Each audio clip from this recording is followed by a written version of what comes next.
In this video, I'm going to show you how to export only the UI files into an existing project. It means if a board is not supported in SquareLine Studio, you have the opportunity to export only the platform-independent UI files. You can think of these files as replacements of the handwritten LVGL-based UI code. The only difference is that these files are automatically generated from the UI you put together in SquareLine Studio. In this demo, I will use an NXP IMX RT 1064 EVK board, which has a 480 by 272 display. Let's get started.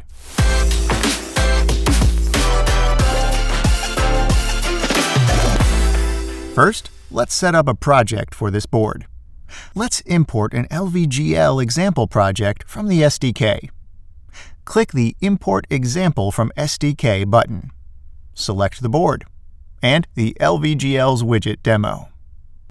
On the next page, you can find some advanced options, but we can leave them on the default value now. Just click the Finish button and the project will be ready in a few seconds. Let's build the project and load it to the board.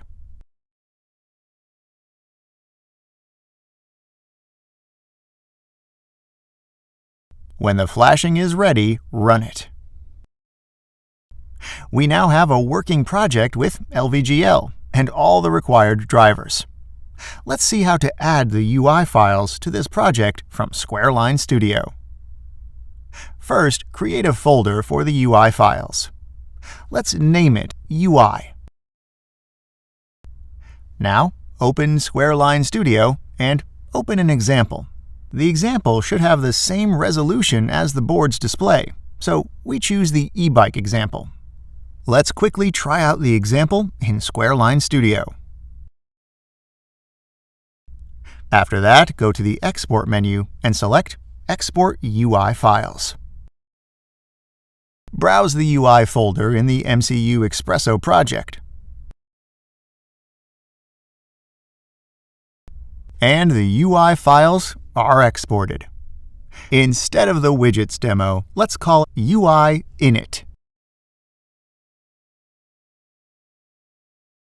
To initialize the UI. We should also include UI.h. If you wish, you can enable compiler optimization to get better performance. And that's it. Build and flash the project. Thank you for watching. Don't forget to like the video and subscribe to get notified about new ones.